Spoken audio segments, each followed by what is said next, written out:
Bueno, ¿qué tal? ¿Cómo están? En la clase de hoy vamos a ver la Escuela Inglesa de Psicoanálisis. En la clase anterior habíamos visto cómo el psicoanálisis pasa de ser un método terapéutico elaborado particularmente por un neurólogo vienés, austríaco, eh, en su consultorio privado a partir de los estudios que había realizado en Francia, como lo empieza a desarrollar en su consultorio, tiene resultados positivos. Hay un grupo de psiquiatras y neurólogos de su localidad y también de lugares cercanos que quieren aprender esta técnica, este método para obtener resultados semejantes en sus consultorios y en sus clínicas, y se acercan a Sigmund Freud para que poder compartir los principios de este método y de esta técnica. Eso, digamos, en poco tiempo pasó de ser un grupo de médicos que compartían sus experiencias clínicas a ser una institución muy importante con sedes en varios lugares. Una de esas sedes estaba dirigida por Ernest Jones en Londres, y es de lo que va a suceder allí que vamos a hablar en la clase de hoy. Cada una de estas sedes, más allá de ser un espacio donde se compartían las ideas freudianas, eran también centros de formación, pero también donde hubo psicoanalistas que desarrollaron su propia revisión y su propia perspectiva del método freudiano. En algunos casos, Freud acompañó estas novedades, y cuando estas teorías novedosas, estas visiones se alejaban demasiado de la estructura teórica central del psicoanálisis freudiano, entonces ahí ya había quiebres. Vamos a ver qué sucede en cada una de estas sedes, particularmente vamos a ver hoy en qué pasa en Inglaterra. La clase que viene vamos a estar viendo qué pasa en Norteamérica, pero la idea es ver qué está pasando en estos lugares. Bien, comenzamos entonces la presentación del día de hoy.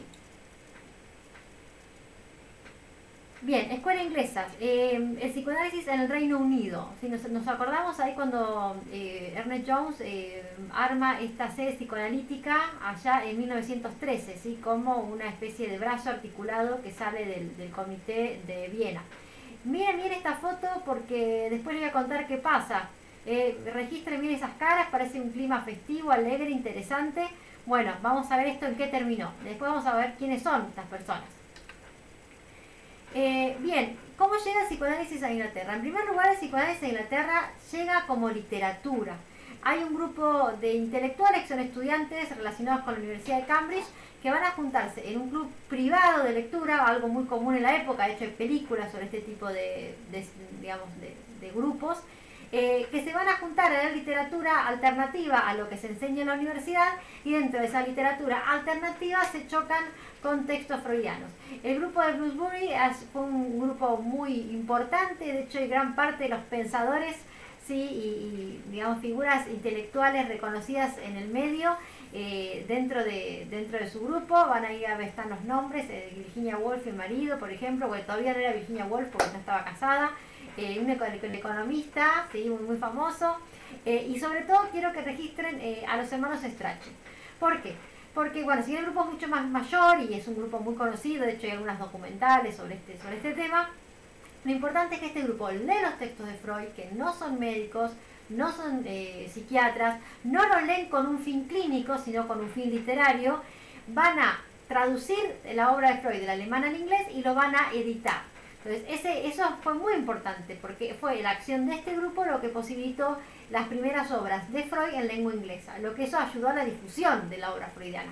Por eso es importante. Por otro lado, registren el nombre de Strachey también, porque cuando ustedes lean Freud por ustedes mismos, por ejemplo, en la edición de Amor Rortu, si bien la traducción es de otro traductor, porque está hecha directamente del alemán al español, no como en este caso, si fueran de los Strachey tendría que ser de alemán, inglés, español. Pues no, ustedes, el Amor Rortu tiene una traducción directa al alemán, pero sí los comentarios de la edición de Amor Rortu, que está traducida directamente del alemán al español, son de los hermanos Strachey, ¿sí? Así que registren este nombre porque lo van a ver después en los textos que ustedes lean. Bien, esa es una foto del barrio Bloomsbury. De hecho el nombre viene porque es un grupo que se juntaban en este barrio, en la residencia de uno de ellos. Bien, recordemos entonces a Ernest Jones, que lo habíamos visto al pasar en la clase pasada. Ahora registramos ahí la imagen, es un Ernest Jones joven, después lo vamos a ver un poco más mayor. En 1913 funda la Sociedad Psicoanalítica de Londres, que la disuelve en el 19 para poder formar la Sociedad Psicoanalítica Británica y darle un alcance más territorial, ¿sí? Más expansivo a esta asociación. En 1925 invita a Melanie Klein. ¿Se acuerdan de Melanie Klein? La habíamos nombrado ya en la sede de Budapest, la habíamos nombrado en la sede de Berlín, es paciente de Ferenczi, empieza a analizar sus propios hijos, aplicar lo que ella vive y experimenta en su terapia personal, y empieza a psicoanalizar y analizar sus propios hijos, cosa que no fue una decisión muy feliz porque, digamos, los historiadores registran que los hijos de Melanie Klein tuvieron muchas dificultades después, uno se suicida, hay problemas mentales, internaciones. La verdad que evidentemente hay algo que no se hizo bien. De hecho están en terapia mucho tiempo. Bien. Y entonces les decía que en 1925 Melanie Klein, que no tenía una buena aceptación en la sede de Berlín, a Karl Abraham la acompaña en la medida que puede, pero lo que es cierto es que Melanie Klein no es médica, es lo que diríamos es una ama de casa, o sea, no tiene título, y participa en las reuniones y de la formación del Centro de Formación de Berlín, cosa que el grupo de Berlín lo ve de una manera muy negativa, seguramente por la cuestión de ser mujer, pero oficialmente y más que nada, y en ese sentido es entendible, pues no era médico, ¿sí? Y no se olviden que el psicoanálisis es un método terapéutico alternativo a la metodología médica tradicional, pero es un método de la mente médico, ¿sí? Digamos, que surge en ese seno. Y en 1926 Melanie Klein se radica finalmente en Londres. ¿Por qué? Porque ella es de ascendencia judía. Ya estaba muy clara la persecución de los alemanes a los judíos en Berlín, luego. Entonces ya en el 26 ella se muda a Londres. Y en el 38 Ernest Jones, siguiendo con Ernest Jones, va a tener este psicoanalista que tiene una participación activa en muchas situaciones importantes, pero sobre todo en el exilio de Freud en 1938. Freud, también judío, su familia es perseguida por el nacionalsocialismo alemán, muchos psicoanalistas huyen a tiempo, podríamos decir. Freud decide quedarse porque quiere morir en su tierra natal. En un momento la Gestapo se lleva secuestrado a su hijo para interrogarlo un par de días, en otro momento ya se la llevan, digamos, a la fuerza a Anna Freud, su hija, también a interrogarla. Se le allana la casa un par de veces, se le queman los libros, se le cierran las sedes, y ya cuando se terminan secuestrando a sus hijos, los liberan, pero era una amenaza explícita. Freud entiende que la vida de todos corre mucho peligro, que los días están contados y que tiene que irse. Claro que ya no había tiempo. Entonces vamos a ver qué pasa en un par de plantillas. Por ahora les digo que Ernest Jones tuvo mucho que ver con esto, con que Freud pueda salir de Austria. Bien, empezamos con Melanie Klein, ¿sí? Melanie Klein va a ser una de las protagonistas de la Escuela Inglesa de Psicoanálisis. Como les dije hace un rato, se instala en Londres en 1926, donde encuentra mayor aceptación a sus teorías que en Berlín. Y ahora vamos a ver por qué no le aceptaban las teorías, vamos a ver. Bien, su trabajo se basa en análisis de sus hijos, que comienza luego a ser paciente de Ferenczi, desarrolla una teoría de psicoanálisis infantil, novedosa hasta ahora. Freud no acepta su visión del psiquismo porque dice que se aparta demasiado del núcleo de la teoría freudiana y de hecho nunca accede a una entrevista con ella, y va a ser la rival teórica y tal vez personal también de Anna Freud, la hija de Freud, que va a ser algo así como la continuadora del psicoanálisis. Melanie Klein, la teoría. Ahí tenemos a Melanie Klein con una nietita, ¿sí? No es la hija, ya está una Melanie Klein mayor. Su teoría se aleja de las ideas básicas del psicoanálisis freudiano. ¿Por qué? Porque para Freud el psiquismo, y vamos a ver un poquito de Freud acá antes de desarrollar Klein, para Freud el psiquismo se constituye, se construye, se conforma. Uno no nace con el psiquismo, sino que nace con algunas predisposiciones que después se va a terminar de constituir. ¿Cómo es esto? Freud postula dos tópicas, una primer tópica y una segunda tópica. Del aparato psíquico. El aparato psíquico, ¿sí? La visión de la mente que tiene Freud. El primer aparato psíquico, que viene de sus estudios sobre la histeria, ¿se acuerdan con Breuer? Va a postular un inconsciente, un consciente y un preconsciente, ¿sí? El aparato psíquico está estructurado en estas tres dimensiones, son tres espacios psíquicos en realidad, y las representaciones, ¿sí? Van a tener procesos dinámicos en esas tres instancias. Entonces les decía, estoy usando un lenguaje más contemporáneo, me perdonan, es un lenguaje más actual. consciente, preconsciente e inconsciente. ¿Se acuerdan que habíamos dicho que en las histéricas, cuando se hipnotizaban, lo que veían tanto Breuer como Freud, es que había recuerdos que se mandaban al inconsciente y por eso ellas no recordaban el origen de su trastorno. Y cuando eran hipnotizadas, o sea, de una manera se cambiaba un estado de conciencia y se derribaban estas barreras de la conciencia, entonces afloraba lo que estaba guardado en el inconsciente. Cuando Freud empieza con lo que sería la sugestión y el apremio, que se le dice al paciente que trate de recordar el hecho, pero con un estado de conciencia plena, podríamos decir, no con hipnosis, la paciente empieza a recordar el hecho traumático, pero cuando se está justo por llegar al punto nodal de su recuerdo, origen de su trauma, y el trauma que es origen de la histeria, y en ese momento se olvida, no recuerda más. ¿Por qué? Dice, pero evidentemente ese recuerdo que está inconsciente, que quiere aflorar, hay una fuerza que lo está trabando y no le permite acceder a la conciencia. Es como un recuerdo que está inconsciente y hay algo que lo está trabando. Ese algo que lo está trabando y que no lo deja venir, dice Freud, él le pone el nombre de la resistencia. Es algo que resiste la aparición de ese recuerdo traumático. Y entonces Freud teoriza que probablemente, y él asegura que es así, esta fuerza que hoy no le permite volver a ese recuerdo, es la misma fuerza que en su momento, cuando eso sucedió, lo mandó al inconsciente. La misma fuerza que lo frena es la misma fuerza que en su momento, cuando sucedió, lo mandó al inconsciente. O sea que esa resistencia, el está relacionada con la idea de represión. Represión es esto de mandar algo al inconsciente. Entonces, hay cosas que están en la conciencia cuando yo me las acuerdo, en el inconsciente cuando no me las acuerdo. Y están guardadas, y en este caso realmente se guardan cosas en el inconsciente que no son aceptables a las leyes morales, ¿eh? Entonces, generalmente es cuestiones de deseos prohibidos, de acciones indecentes, esas cosas como no están permitidas, entonces eso y me genera mucho conflicto a mí, por ejemplo, desear a alguien que no debo desear, o haber hecho algo que no debía haber hecho, entonces como me molesta eso a nivel conciencia y prefiero que no hubiera pasado no tenerlo, lo mando al inconsciente. Esa es la primer tópica. Está ampliada y explicada en el capítulo 7, la interpretación de los sueños de Freud. Digo esto por si lo quieren googlear. En la segunda tópica freudiana, que es lo que viene después, ya la última teorización de Freud respecto al aparato psíquico, va a reconocer en el aparato psíquico tres espacios. Esos tres espacios, o sea, tres áreas. Un ello, un yo y un superyo. Cuando nacemos somos todo ello.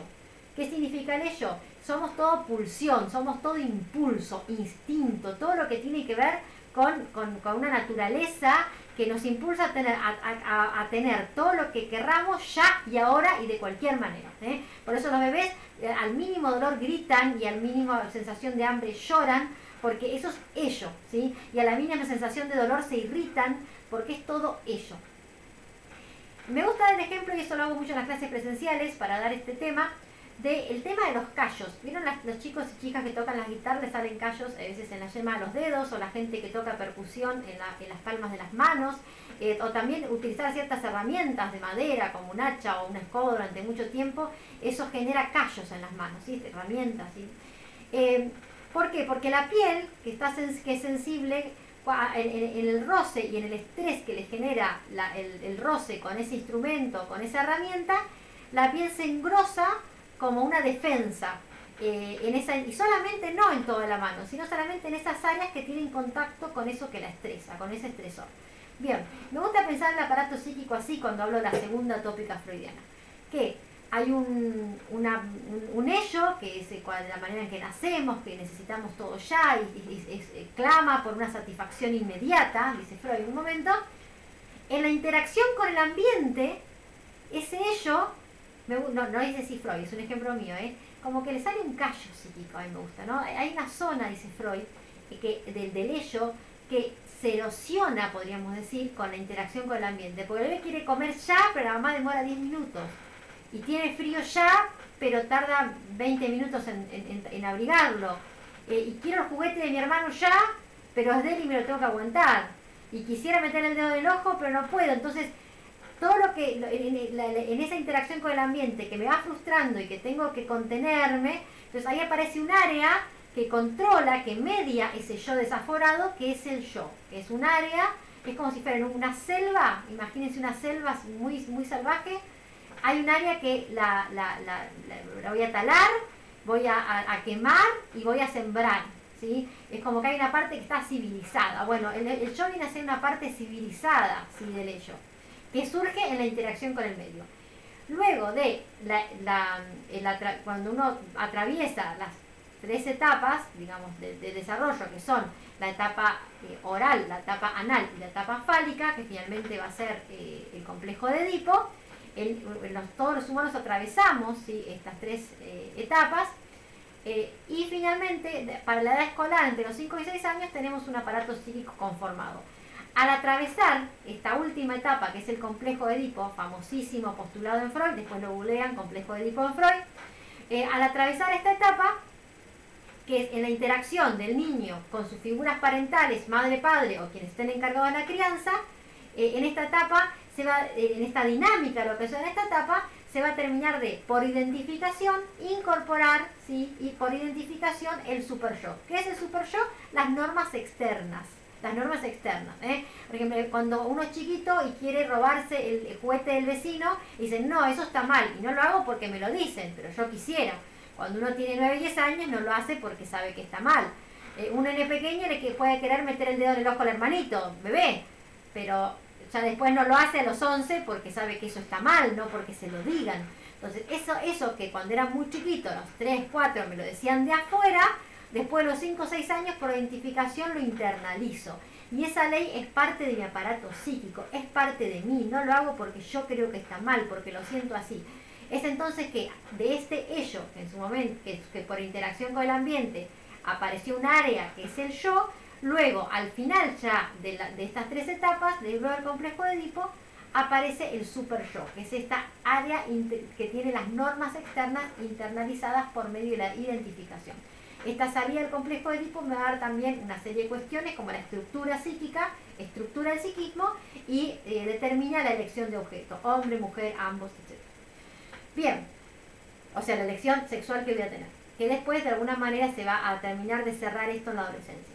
Bien, entonces fíjese cómo en Freud la constitución del psiquismo es un complejo proceso de dinámicas, de interacciones, de etapas, que finalmente termina hacia los 5 o 6 años y se cierra hacia la adolescencia.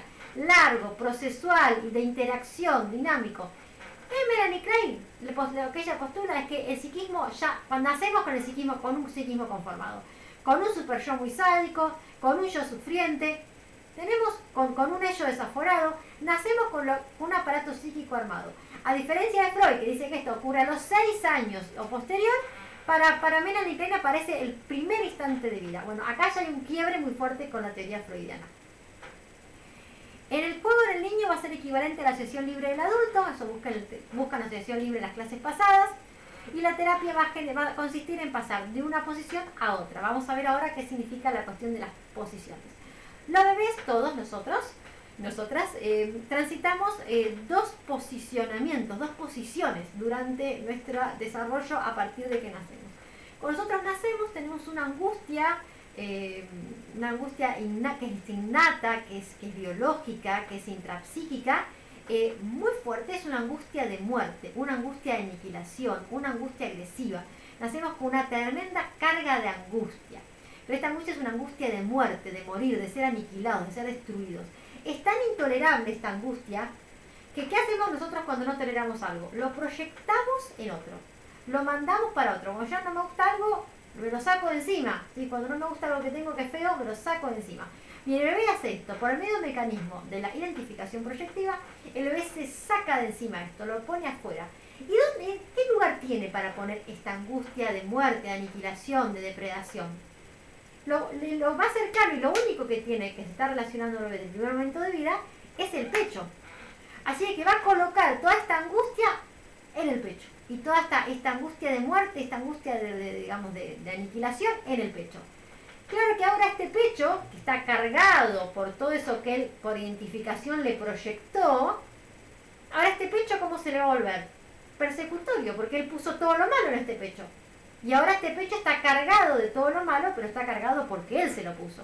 La cuestión es que él lo ve afuera, porque lo ve en el pecho, y ahora se va a sentir perseguido por este pecho que se le representa como maligno.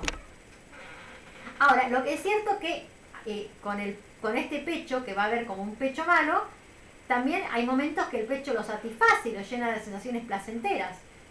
Pero la forma que tiene de resolverlo es de ver este pecho de manera separada. En el momento que el pecho lo satisface, él lo experimenta como un pecho bueno. Cuando el pecho lo frustra y lo defrauda, entonces ese pecho es un pecho malo. Y en vez de ver que es el mismo, lo ves por este mecanismo de identificación proyectiva, lo ves como dos objetos separados. Por eso decimos que es una etapa donde el objeto no está integrado, el objeto está dividido.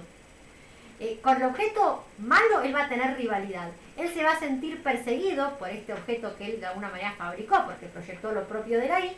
Se va a sentir perseguido y lo va a querer, por un lado, se va a querer escapar, por eso lo paranoide, y por otro lado lo va a querer atacar. ¿Y cómo ataca un bebé? Pensemos los mecanismos que podría tener un bebé para atacar. ¿Cómo ataca un bebé? Un bebé puede atacar mordiendo. En la presencial a veces digo, bueno, ¿cómo sería un villano bebé? Si uno tuviera que inventar un villano bebé, pensemos, ¿qué poderes tendría este villano? Es un villano que posiblemente podría morder, no puede correr este villano porque no camina, no se puede sentar, no puede volar. Si es que este bebé villano, si tuviéramos que inventar un bebé villano, seguramente mordería, arañaría, tienen uñitas los bebés, así que posiblemente podría arañar. ¿Qué más podría ser un bebé villano? ¿Qué tipo de armas podría tener? Pensemos. Pero los bebés hacen pis y caca, así es que dice Melanie Klein que los bebés van a atacar con sus deposiciones y con su orina. Sí, es así, sí, sigamos, esto es así. Bien, entonces, que los bebés pueden atacar a ese objeto que se lo sienten persecutorio con esto, al punto que y todo esto pasa en su fantasía. A ver, nada de esto pasa en realidad, ningún bebé ataca a la madre orinándola, pero en su fantasía, o arañándola, pero en su fantasía, dice, en la fantasía del niño, todo esto es a nivel fantasía, el bebé ataca a ese pecho malo con las posibilidades que él tiene, que es orinándolo, defecándolo, mordiéndolo, arañándolo. En su fantasía él abre el cuerpo de la madre. ¿Y qué encuentra en el cuerpo de la madre? ¿Qué encuentra en el cuerpo de la madre? ¿Qué puede encontrar? Si un bebé abriera el cuerpo de la madre, ¿qué puede encontrar en su fantasía? Bueno, Melanie Klein va a decir que encuentra los posibles hermanos. Y Melanie Klein va a decir que encuentra el pene del padre. Sí, eso. Bien, entonces, esto es, pero y todo esto que sucede en la fantasía del niño. Con el pecho bueno, él se relaciona en tanto en cuanto recibe satisfacciones. Pero como estamos en una etapa de extrema agresividad, la relación que va a tener con ese pecho bueno también es conflictiva. Y en las últimas ya teorizaciones de su marco teórico, en los últimos postulados, ella va a decir que con el pecho bueno el bebé mantiene una relación de envidia. Le envidia esa bondad del pecho bueno. No tiene relación bondadosa con ese pecho bueno, sino de competencia, de querer arrancarle y tener todo eso bueno que tiene el pecho, y detesta depender de ese pecho bueno y que él no tenga lo que el pecho bueno tiene para darle. Sí, esto es posesión esquizoparanoide. ¿Qué sucede? Por una serie de identificaciones y de introyección del objeto bueno, pasamos a la segunda etapa, donde el bebé logra, en su fantasía, siempre la fantasía, nada de esto pasa en la realidad, en su fantasía el bebé logra integrar el objeto bueno con el malo, el pecho bueno con el malo. ¿Qué pasa cuando integra y se da cuenta que el mismo pecho que él en la fantasía hería, arañaba y abría, y orinaba y defecaba, a ese mismo cuerpo, ese mismo pecho bueno que lo llenaba de satisfacción y que le daba sensaciones placenteras y que lo cuidaba y lo cogía? Entonces, cuando integra esto, y de alguna manera identifica que esto es el mismo pecho y que es el mismo objeto, entonces, ¿qué siente alguien que entiende que dañó al ser amado? Siente culpa. Entonces, en la primera etapa, el sentimiento va a ser la angustia. En la segunda va a ser la culpa. Entonces, ahora aparece una fuerte carga de culpa. ¿Y qué hacemos entonces cuando nos sentimos culpables? Las personas saludables reparamos.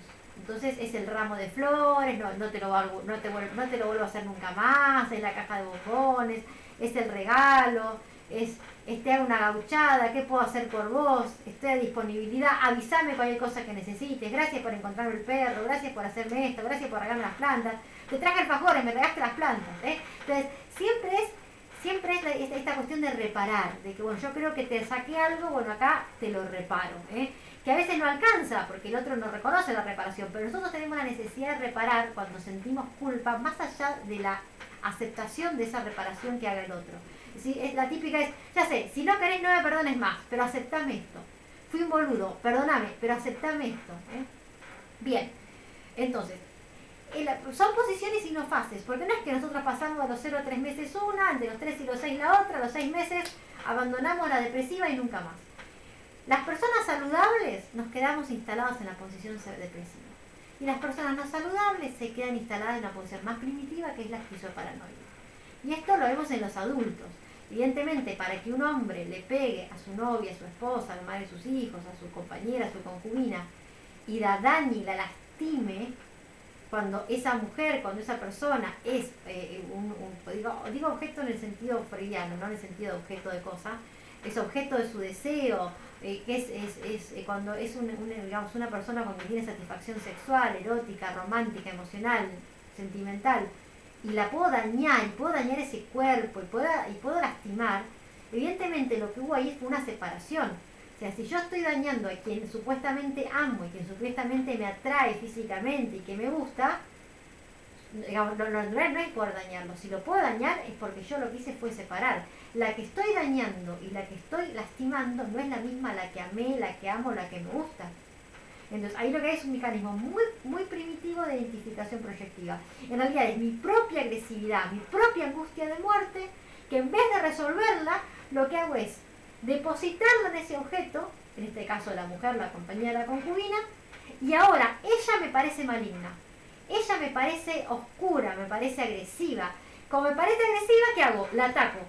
Pero ella me parece agresiva porque yo, como golpeador, como violador, deposité en ella mi propia angustia de muerte, mi propia agresividad, y la deposité en ella. Y ahora, claro, ella me resulta algo persecutorio, pero es porque yo deposité lo mío malo ahí. Y ella ahora yo siento que me persigue. ¿Qué hace uno cuando se siente perseguido? Ataca, lastima. Ahora, cuando él está lastimando y atacando, no se da cuenta de que es la misma que amó, que le gusta, que quiere, sino que es otra. Por eso no sienten culpa. Fíjense que hay gente que no siente culpa, porque no siente culpa porque él lo que hizo fue dividir el objeto. Ahora, cuando alguien cae en la cuenta de lo que hizo, se quiere matar. Por eso cuando uno se suicida, quiere matar. Bien. Y entonces, ¿de qué va a consistir la terapia? Ahora sí, va a ser en aquellas personas que estén posicionadas en la exposición esquizoparanoide, con mecanismos primitivos, de división, digamos, con mecanismos agresivos. Entonces, vamos a acompañar ese pasaje a la posición depresiva. Una posición más elaborada, más adulta, con recursos más elaborados. Entonces, si hasta acá se entiende, pasamos a la otra plantilla. Como les decía, Melanie Klein se separa mucho de la teoría freudiana, en primer lugar por plantear un psiquismo temprano, por plantear un montón de cosas que Freud, digamos, no había planteado. Ella, en ese sentido, ella plantea una posible cura, por ejemplo, de un estado muy grave esquizofrénico, porque dice, bueno, se pasa a una etapa más depresiva, a una posición más depresiva y listo. O sea, había una cura en el psicoanálisis kleiniano de algunas estructuras muy patológicas que para Freud no. Entonces hay muchas cuestiones, también cuestiones de la técnica que no vamos a ver ahora, en la que se está muy separada la teoría freudiana ortodoxa, tradicional. Por lo tanto, acá hay un quiebre entre Freud y Melanie Klein, a la que nunca acepta. Bien, más tarde van a aparecer los post-kleinianos. Melanie Klein, o sea, es una líder, es un caudillo, ¿sí? del psicoanálisis inglés. Es toda una línea de trabajo y de análisis en Inglaterra, en Londres específicamente. Va a tener muchos seguidores, a los que se les va a llamar psicoanalistas kleinianos. Y después va a venir la generación de los post-kleinianos, que la mayoría ya hace la última etapa, ya la vejez de ella y después del fallecimiento de ella, que son autores psicoanalistas kleinianos, pero que a su vez elaboran sus propias teorías basados en los descubrimientos de Klein o en los trabajos de Klein, ya no los de Freud. O sea, ella va a tener nuevas teorías psicoanalíticas que se basan en su teoría, pero no en la de Freud. A esto llamamos los post-kleinianos. Algunos de ellos son, por ejemplo, Bion, Meltzer, Anna Segal, ¿sí? Que va a trabajar haciendo una introducción a su obra, Esther Vick con la observación del lactante, entre otros, son muchísimos, ¿no? De hecho, en Argentina es el post-kleinianismo, los post-kleinianos, la corriente que va a ser la más influyente las primeras décadas de la carrera de psicología y de medicina en Argentina.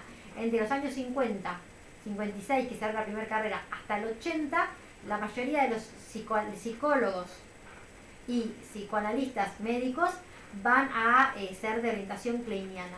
Por eso van a escuchar tantas psicólogas que hablan mucho de la angustia, la angustia. Ustedes hablan en televisión o ven o van a su terapeuta y hablan de la angustia. Bueno, eso, a veces eso es un sesgo de análisis kleiniano, Digamos, esta cuestión de darle un protagonista a la angustia, no es de otras corrientes. Bien, este es un cumpleaños de Melanie Klein.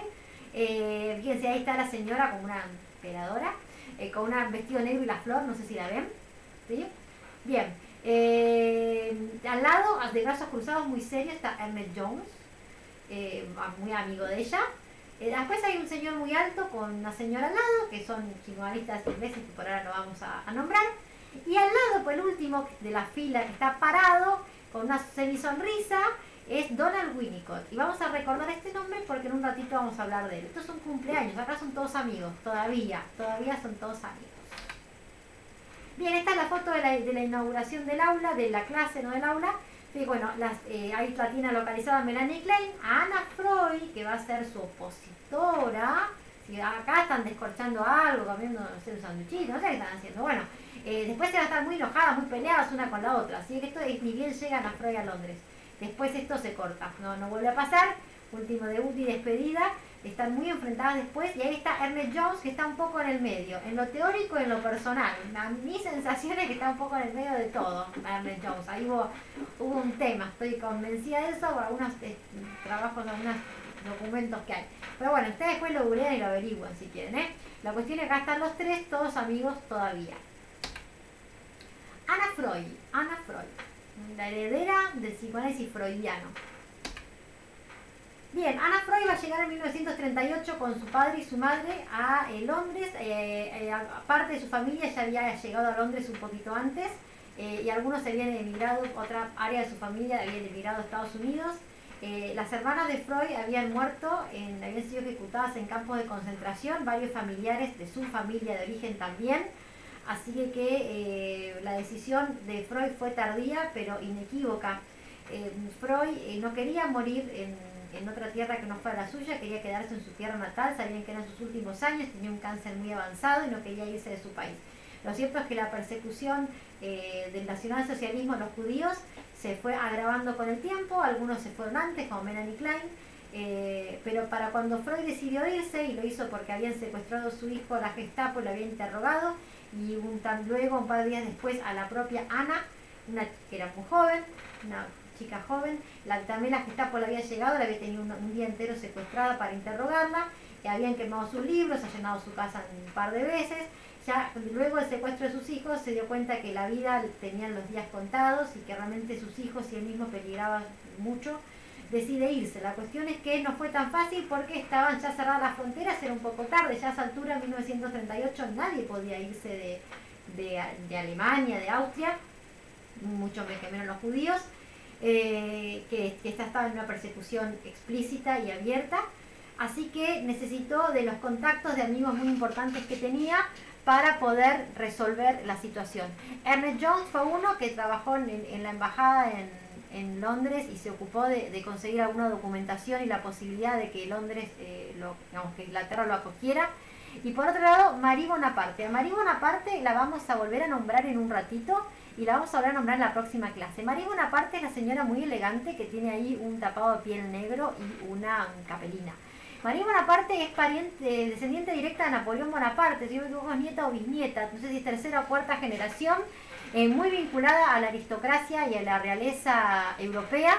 Llega a Freud como una paciente que busca solución a su frigidez, y después va a ser una fiel seguidora de Sigmund Freud y va a tener un protagonismo muy importante en la escuela, en lo que sucede con el psicoanálisis en Francia. Por eso va después, vamos a ver en otra clase. Por ahora, en esta clase lo que vamos a ver de ella es que va a ser la que realmente posibilitó la huida de la familia Freud de Austria, en primer lugar haciendo escala en Francia, ya es francesa, así que digamos, acuerda que el gobierno francés permita la llegada de Sigmund Freud con su familia, y después de allí sí un viaje a Inglaterra, que ahí sí tramitó Ernest Jones.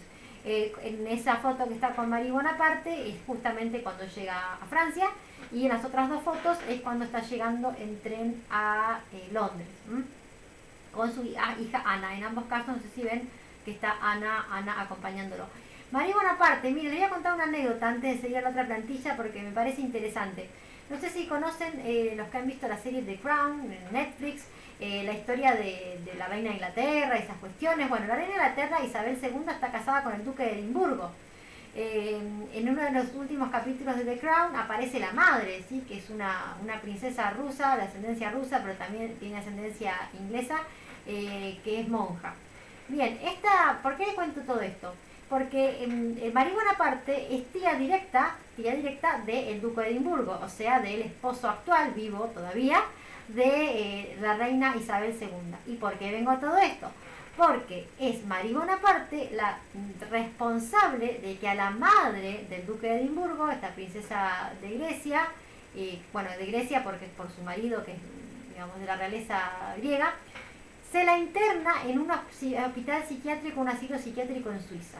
De hecho, aparece en la serie y después también hay una documental al respecto y muchos artículos escritos de cómo esta aristócrata perteneciente a la realeza, tanto inglesa como rusa como griega, finalmente termina internada en un psiquiátrico. En ese psiquiátrico, el médico de cabecera que dirigía su tratamiento no era ni más ni menos que Sigmund Freud. Y por eso era todo de esta vuelta.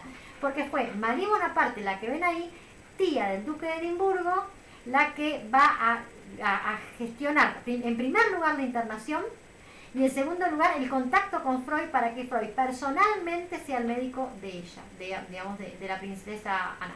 Y esta, que fue una cuestión terrible, porque realmente, de hecho, en la documental hablan de la tortura de Freud, ¿sí?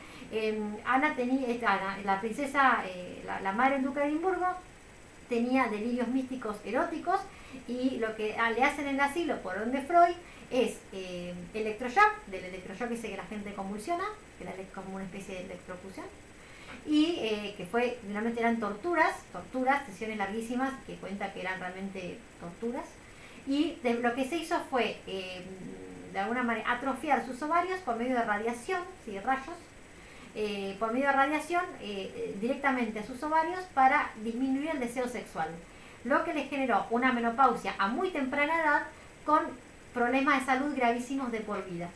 Ella tiene de hecho en su testimonio, bueno, ya falleció hace un tiempo, habla, digamos, de una manera muy negativa de Freud, por esto que estaban, bueno, que en prácticas médicas de ese momento, pero lo que quiere decir la documental y los textos, los documentos que están, que evidentemente Freud no era solo psicoanálisis lo que hacía.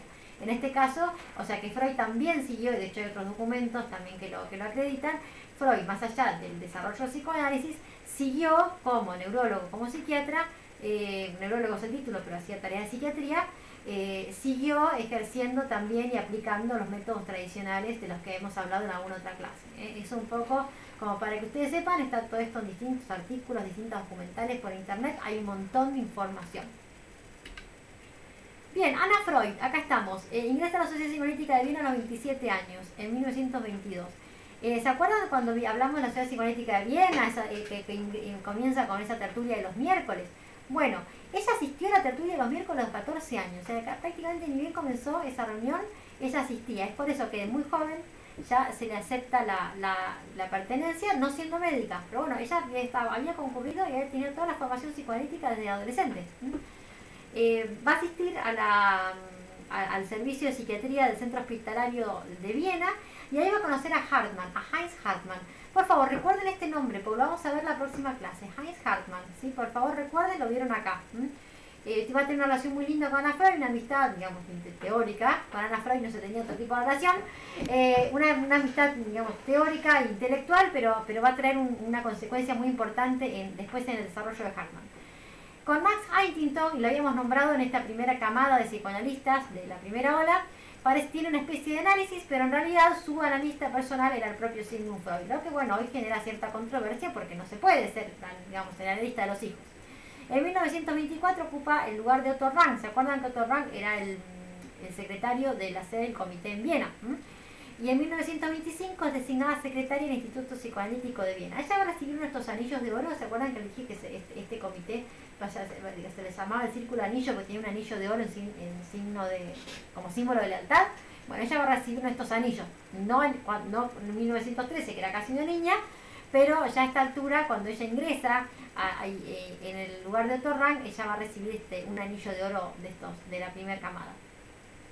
Crea un seminario de investigación en la Sociedad Psicoanalítica de Viena que va a impulsar la creación de jardines de infantes, primeras escuelas, guarderías, sobre todo orientado a niños con dificultades económicas, o sea, pobres y con vulnerabilidades de salud, y también la mayoría de las veces huérfanos. En 1934 publica su libro más famoso, El yo y los mecanismos de defensa, basado en la segunda tópica freudiana, Ellos, soy, super yo, y dirige a partir del 35 la guardería Jackson, que se arma con dinero que viene de Norteamérica, de una paciente que había tenido Freud, de apellido Jackson, que está destinada a niños indigentes, pero sobre todo está destinada a niños huérfanos judíos que habían perdido sus padres en las persecuciones, pues, secuestrados, asesinados por torturas. Hay un montón de niños judíos que el sistema alemán no tomaba, ¿sí? Que los dejaba en la calle, y ella hace va a dirigir esta institución de acogida y de guarda, ¿no? de niños judíos solitos. Y en 1938 entonces deja bien, luego de ser, digamos, interrogada por la Gestapo, va a dejar Viena junto a sus padres. Bien, como les dije recién, este libro está basado en la segunda tópica freudiana, va a plantear la dificultad tal de transferencia en el niño, esto lo tiene bien explicado en el texto. En realidad la transferencia es un concepto básico en psicoanálisis, que es lo que me permite relación analítica. Yo puedo hacer análisis con un terapeuta, con un analista, porque tengo una relación transferencial. ¿Qué significa esto?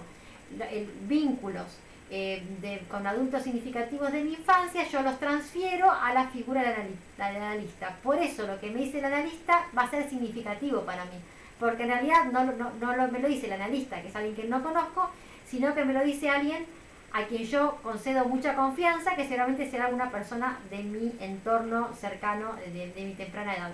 Entonces, en el niño eso no sucede porque está en relación con sus padres vivos y están viviendo en el seno familiar de origen. Entonces la relación analítica va a ser de amistad, de compañerismo, pero no transferencial, porque no hay nada para transferir. Porque toda su libido, digamos, su energía psíquica está centrada en sus figuras paternas con las que convive. ¿Por qué lo menciono? Porque es una de las diferencias que van a encontrar en el texto con Melanie Klein, que dice que sí puede haber transferencia. Tiene una mirada totalmente orientada a la educación, ella tiene un título universitario en educación, es un título docente. Melanie Klein no tiene título, pero ella tiene un título docente, y sus textos influyeron en el desarrollo del psicoanálisis americano. ¿Por qué Melanie Klein y Anna Freud, mujeres con niños y los hombres con adultos? Bien, porque los hombres podían atender a adultos, los psicoanalistas podían atender a adultos porque eran médicos, no podían atender a adultos quienes eran médicos, porque los adultos son pacientes, los niños no son considerados pacientes.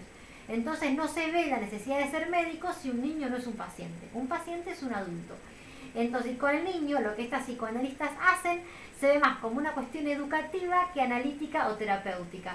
Entonces, digamos, un niño puede tener una relación educativa con un montón de personas, una profesora de piano, una profesora de francés, una psicoanalista. Sin embargo, no tiene una relación analítica, ¿sí? Es por eso que estas mujeres, tanto Anna Freud como Melanie Klein, por no ser médicas, no siendo médicas, mejor dicho, pueden atender niños, pero no pueden atender adultos. Por eso es que ninguna de las dos pudo atender adultos. Quiero detenerme un minutito acá, en esta imagen, que es de un artista plástico, un fotógrafo muy conocido, que le hizo este retrato a Anna Freud en la década del 60, ya una Anna Freud grande, porque muere de cerca de los 80. Porque Anna Freud fue muy dejada de lado, sobre todo en Argentina, la figura de Anna Freud. En Argentina, en las primeras décadas, las carreras de psicología y de psicoanálisis en general, de formación psicoanalítica, estuvo influida por el kleinianismo, el psicoanálisis kleiniano. Estamos hablando del año 1956 hasta los 80 aproximadamente. Como Melanie Klein y Anna Freud son opositoras y son, digamos, competidoras a nivel teórico, entonces, y Argentina era kleiniana y poskleiniana, entonces la figura de Anna Freud o se olvidó, o se la denostó, o se la ninguneó, como dicen ahora. Pero fue muy olvidada en la Universidad Argentina, siempre hablando de psicoanálisis. O sea, en otras universidades no se la nombra porque en ningún lado se enseña psicoanálisis, solamente acá en Argentina, en la carrera de psicología. Pero acá en Argentina, que sí se enseñó psicoanálisis durante muchas décadas, no se enseñó a Anna Freud, se la dejó muy de lado. Y la verdad que quisiera rescatar en estos breves minutos la figura de Anna Freud. fue una mujer pionera para su época, que no se amoldó a lo esperado para una muchachita de la Viena de los años 20. Digamos, ella, como todas las muchachas, se la crió para casarse y para tener hijos, y ella decidió dedicar su vida a la investigación, al estudio y a su carrera como psicoanalista. No se adecuó a los parámetros de vestimenta o de lo que se esperaba para una mujer en ese momento. En algún momento se la acusó de lesbiana. Digamos, ella no le importó y siguió con su estilo de vida tal cual ella lo venía manteniendo. Se hizo cargo de la teoría freudiana y de defenderla hasta que pudo. La verdad que por ser mujer también entiendo por cosas que he leído que le hicieron mucha oposición en los círculos psicoanalíticos.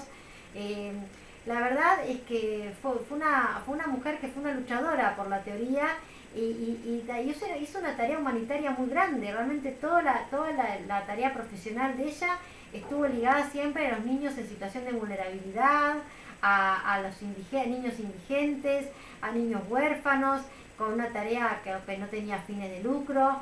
La verdad que hizo mucho por el otro y su visión siempre estuvo orientada a los niños de menores recursos y de abandonados. Entonces, me parece una figura femenina para rescatar, cuando no lo ha sido en las universidades argentinas. Raras veces hay citado un libro de Ana Freud.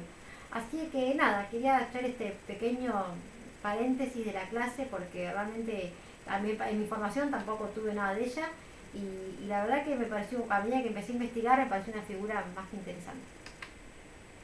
Esta es la casa de los Freud cuando llegan a Inglaterra. Esta fue la última casa de Freud en la que vivió. Acá falleció de un cáncer de paladar muy doloroso.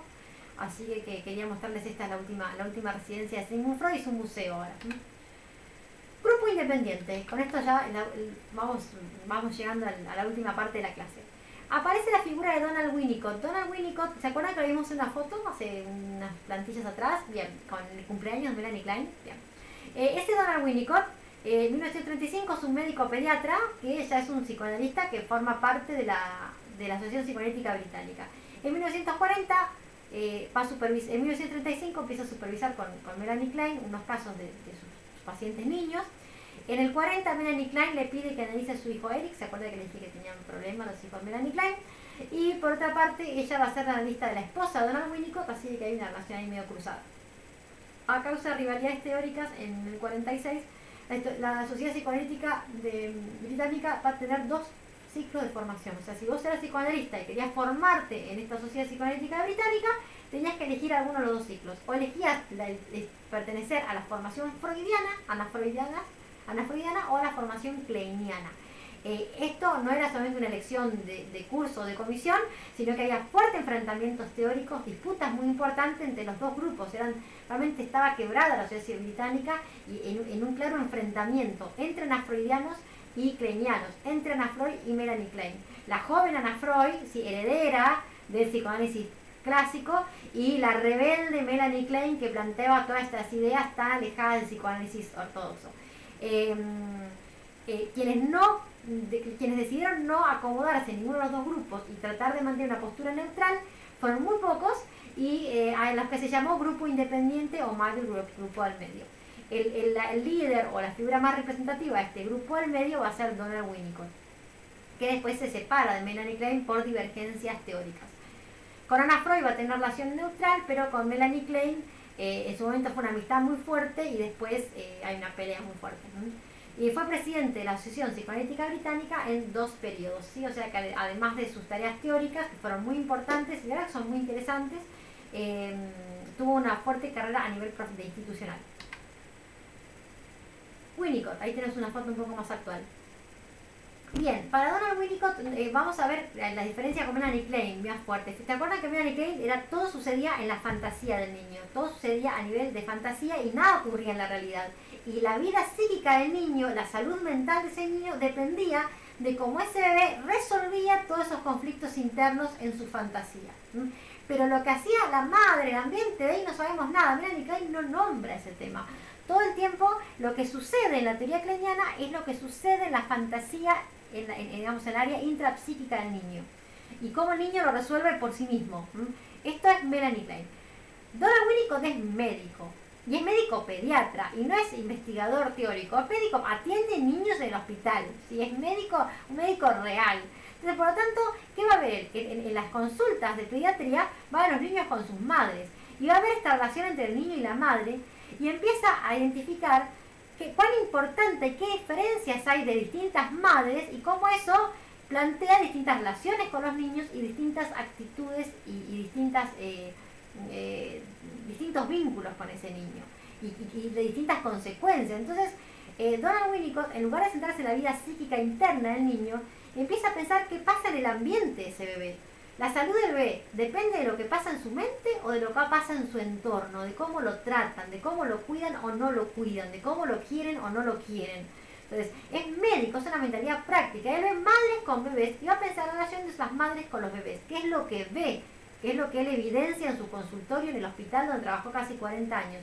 Y no lo que Melanie Klein infiere que sucede, pero que no hay prueba alguna.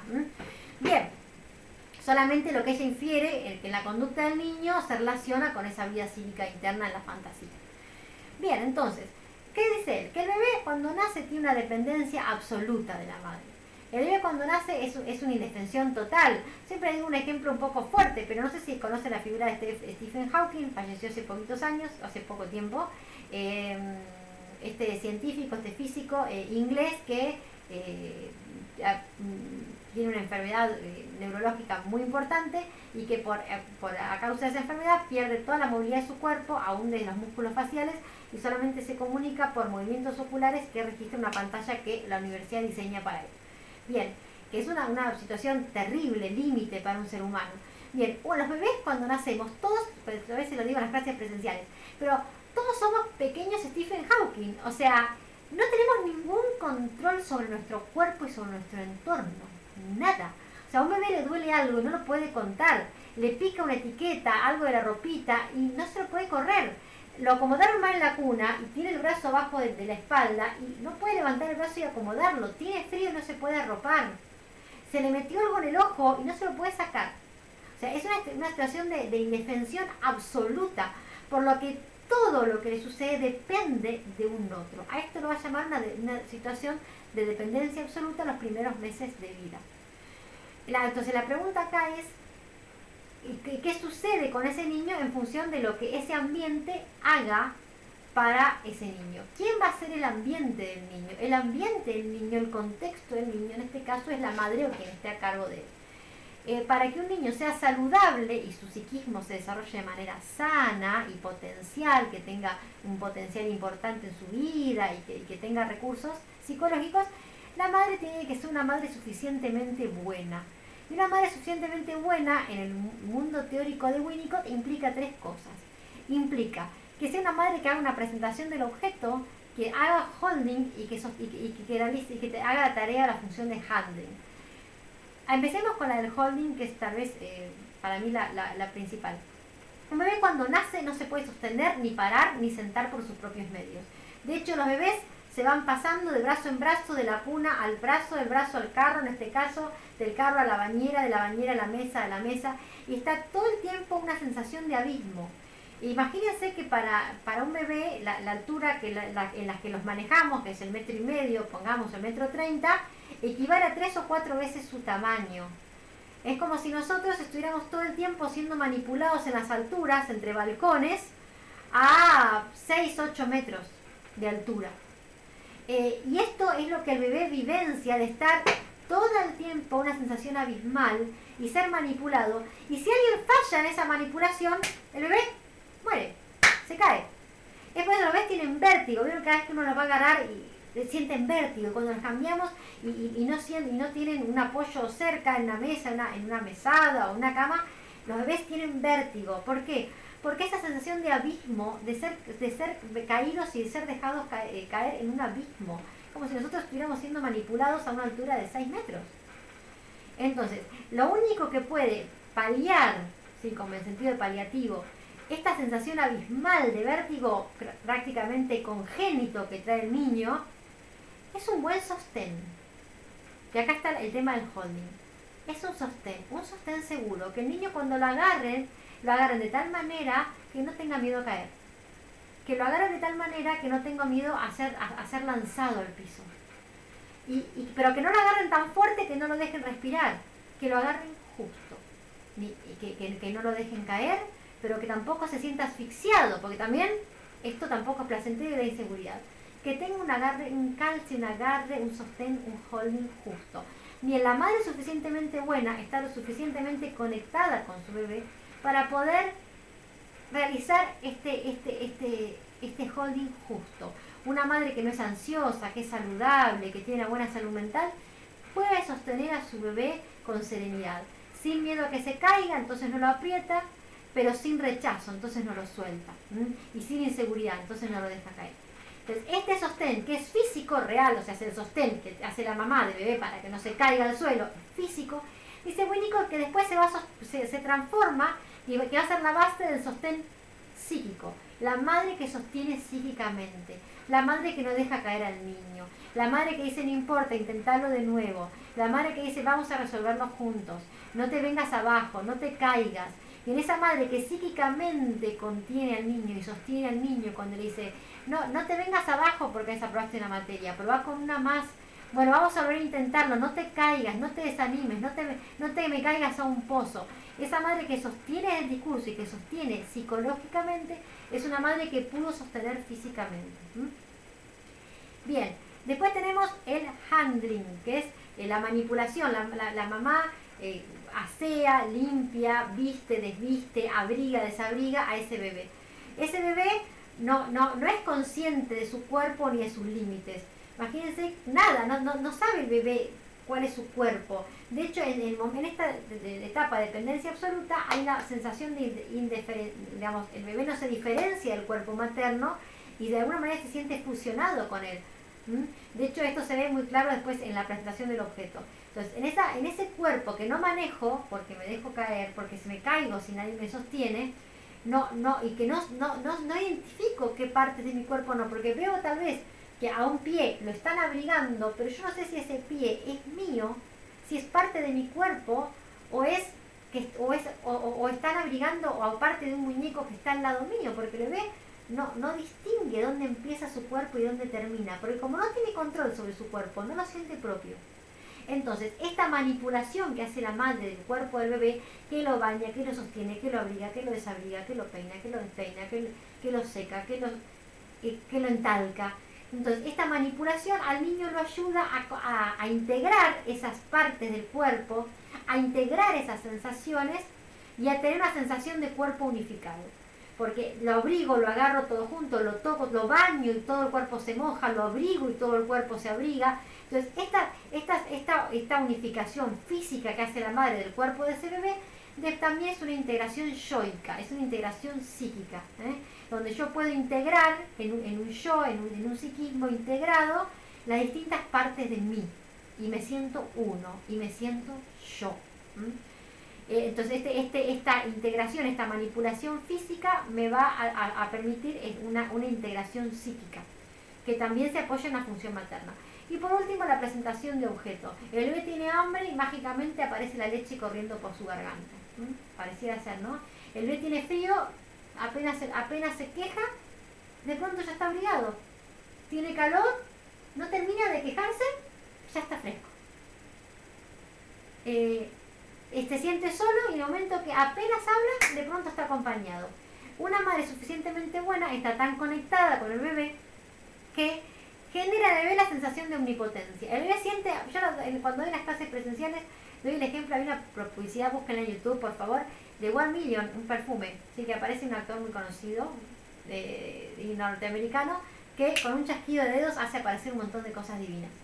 Bien, esa sensación de que con el chasquido de dedos aparezco algo es una sensación psíquica temprana, la idea de que hago tac y aparece la teta, tac, me abrigan, me desabrigan, me acompañan, me abrazan.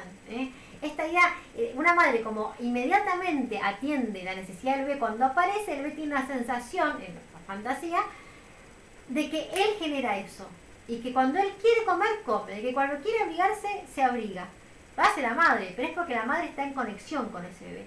Entonces, esa presentación de objetos genera una sensación de omnipotencia, muy importante para la sensación de omnipotencia necesaria para la vida. Cuando digo la sensación de omnipotencia, es la sensación del yo puedo. Cuando dale, animate a subir al tobogán, vos podés, dice la mamá. Dale, animate a meterte en la pileta, dale, a vos te va a salir, vos podés. Animate a escribirte en medicina, vos vas a poder, animate a rendir este examen, vos podés. La sensación de poder algo está estructurada en esta sensación de omnipotencia que la madre logró gracias a estar conectada con ese bebé. Entonces, en estas funciones bien físicas, que es presentación del objeto, holding y handling, se estructura el psiquismo del bebé. Fíjese que es opuesto a Melanie Klein, que todo se resuelve en el psiquismo del bebé. En Donald Winnicott casi todo se va a resolver no en el psiquismo, en el ambiente. Entonces Melanie Klein en el psiquismo y Donald Winnicott en el ambiente, cuyo ambiente es la madre o el cuidador. Si el niño atraviesa bien esta etapa de dependencia absoluta, va a pasar a la etapa de dependencia relativa, donde aparecen los fenómenos transicionales y el objeto transicional. Un concepto muy interesante, muy lindo, que ustedes lo van a ver en Psicoanálisis 2. Bien. Pero lo que me interesa es que vean las diferencias, más que nada. Después toda esta teoría la van a ver, no la voy a tomar, yo no la voy a tomar Winnicott, pero necesito que entiendan qué tiene diferencia y en qué se parece y en qué no a Melanie Klein. Lo mismo Anna Freud y Melanie Klein. ¿Qué se parece y en qué no? No les voy a tomar la teoría, pero sí que sepan algunos puntos de divergencia. Uy, qué tarde, ¿cómo se nos fue la clase? Bien. El Mother Group no conformó tanto una escuela como si fueran los kleinianos y los de Anna Freud, sino que consistió en psicoanalistas independientes que no adhirieron a la división interna, ¿sí?, de la Sociedad Psicoanalítica Británica.